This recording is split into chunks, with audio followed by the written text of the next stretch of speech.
Hi అండి, welcome to my channel. AP ఉద్యోగులకి పెన్షనర్లకి 12వ పీఆర్సీలో ఐఆర్ ప్రకటనకు సంబంధించి పీఆర్సీ ఫిట్మెంట్ ఐఆర్ ప్రకటనకి డేట్ ఫిక్స్ అయిపోయిందండి. దీనికి సంబంధించి పూర్తి వివరాలు వీడియోలో తెలుసుకుందాం. మీరైతే వీడియోని ఎక్కడక్కడ స్కిప్ చేయకుండా ఎండ్ వరకు అయితే చూసేయండి. వీడియో నచ్చినట్లయితే తప్పకుండా లైక్ చేయండి, షేర్ చేయండి. ఇక ముఖ్యంగా చాలామంది అయితే అడుగుతున్నారండి, పీఆర్సీ ఎప్పుడు అంటే కమిషన్ ఎప్పుడు నియమిస్తారు, ఐఆర్ ప్రకటన ఇంకా ఎందుకు చేయలేదు ప్రభుత్వం అని చెప్పి ఈ వీడియోలో వీటికి సంబంధించిన పూర్తి వివరాలు వీడియోలో అయితే తెలుసుకుందామండి. మీరైతే వీడియోని ఎక్కడక్కడ స్కిప్ చేయకుండా ఎండ్ వరకు చూసినట్లయితే పూర్తిగా వివరం అనేది అంటే విషయం అనేది అర్థమవుతుంది. ఇక ప్రతి నెల కూడా 1వ తేదీనే ఉద్యోగులకి జీతాలు పెన్షన్లు చెల్లించాలని ఉద్యోగ సంఘ నాయకుల డిమాండ్లు అండి ఇవి. ఈ నెలలో దాదాపుగా చెల్లింపులు 1-2 తేదీల్లోనే జరగడం అంటే పేమెంట్ జమ కావడం అయితే జరిగింది. ఇక పీఆర్సీ బకాయిలు కోట్లలో ఉన్నాయండి. పీఆర్సీకి ముందు పీఆర్సీ తర్వాత ఉన్నటువంటి డిఏ బకాయిలు కూడా కోట్లలోనే ఉన్నాయి. ఇప్పటి వరకు పెండింగ్లో ఉన్న పీఎఫ్ లోన్లు పార్ట్ ఫైనల్ పేమెంట్లు కూడా కోట్లలోనే ఉన్నాయి. ఇక సరెండర్ లీవ్ బకాయిలు కూడా అరియర్స్కి సంబంధించి కూడా కోట్లలో ఉన్నాయి. ఏపీజే లోన్ మరియు క్లోజర్స్ కూడా బకాయిలు అయితే ఉన్నాయి. 12వ పీఆర్సీ అమలుకు చర్యలు తీసుకోవాలని, అప్పటి వరకు కూడా 30% ఐఆర్ ఇవ్వాలని ఈ విధంగా ఉద్యోగ ఉపాధ్యాయ పెన్షనర్లు అయితే కోరుతున్న పరిస్థితి అయితే ఉంది ఏపీలో. ప్రభుత్వం అయితే ఉద్యోగ పెన్షనర్లకు సంక్షేమానికి పెద్దపీట వేస్తామని ప్రకటన కూడా చేసినట్టుగా మనం అందరూ కూడా చూస్తూ ఉన్నాం.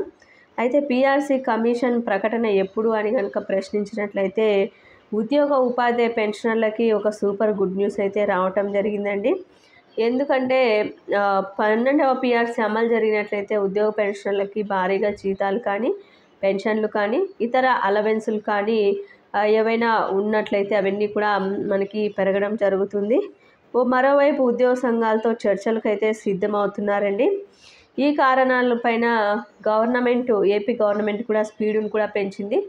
కొన్ని రకాలైనటువంటి పెండింగ్ బిల్లులను కూడా ఉద్యోగ పెన్షన్లకి జమ చేసిందండి.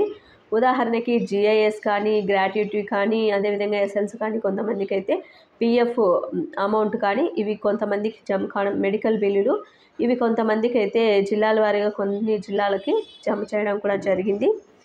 ఇక ఇప్పటికే 12వ పీఆర్సీని ప్రకటించిన ప్రభుత్వం అతి త్వరలోనే ఐఆర్ కూడా ప్రకటించే అవకాశం అయితే కనిపిస్తుందండి. రాష్ట్ర ప్రభుత్వ ఉద్యోగులకి 12వ పీఆర్సీలో ఇవ్వవలసినటువంటి ఐఆర్ను దసరా కానుకగా ఇవ్వటానికి నిర్ణయించుకున్నట్లు సమాచారం. ఇక ఐఆర్ను 18 నుండి 27% ఆలోచనలో ఉన్నట్లయితే సీఎంఓ నుండి అందిన సమాచారం అండి. ఇక రావాల్సినటువంటి ఒక డిఏను జనవరికి ఇచ్చి ఐఆర్ను అక్టోబర్ నుండి అమలు చేస్తారని అత్యంత విశ్వసనీయ సమాచారం అయితే రావటం జరిగింది.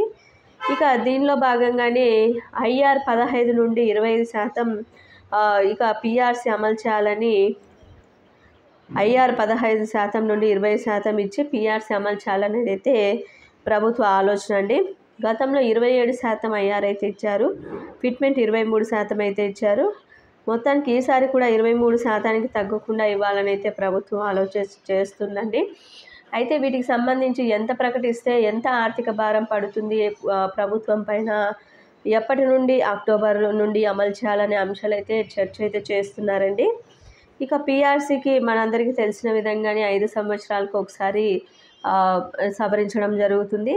ఇక ధరలను పెరుగుదల ఆధారంగా చేసుకొని మనకి ఫిట్మెంట్ను దానికి జోడించి ఉన్నటువంటి డిఏలన్నీ కూడా మెర్జ్ చేసి మనకి ఈ యొక్క పీఆర్సీని ప్రకటించడం జరుగుతుందండి.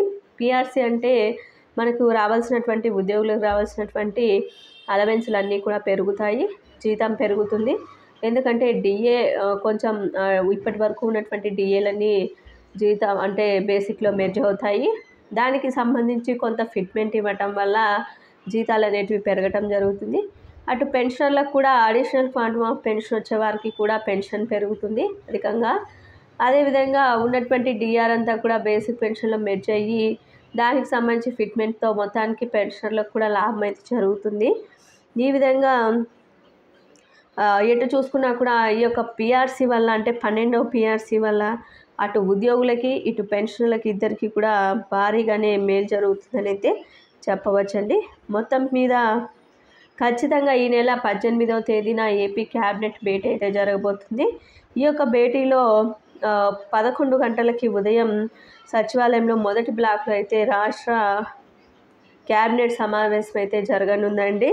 ఇక క్యాబినెట్కు ముఖ్యంగా ఈ నెల 15వ తేదీ సాయంత్రం 4 గంటల కల్లా సాధారణ పరిపాలనా శాఖ పంపవలసినటువంటి అంటే ఏ విషయాల మీద చర్చించుకోవాలి అని చెప్పి విషయాలన్నింటినీ కూడా పంపవలసిందిగా నీరబ్ కుమార్ ప్రసాద్ గారు ప్రస్తుత సిఎస్ గారు ఆదేశాలు కూడా జారీ చేశారు. మొత్తానికి ఈ యొక్క సమావేశంలో పూర్తి నిర్ణయం అయితే తీసుకోవడం జరుగుతుందండి. ఈ విధంగా దసరా కానుకగా ఐఆర్ ప్రకటించాలి అని చెప్పి, అమలు చేయాలి అని చెప్పి, ఈ విధంగా ఒక డిఎన్ విడుదల చేయాలని చెప్పి దీనికి సంబంధించి అప్డేట్ అయితే మనకి వస్తుందని అయితే తెలుస్తుంది. మరి చూడాలి ఏం జరుగుతుందో. మీకు ఈ వీడియో నచ్చినట్లయితే తప్పకుండా లైక్ చేయండి, షేర్ చేయండి. Thank you for watching.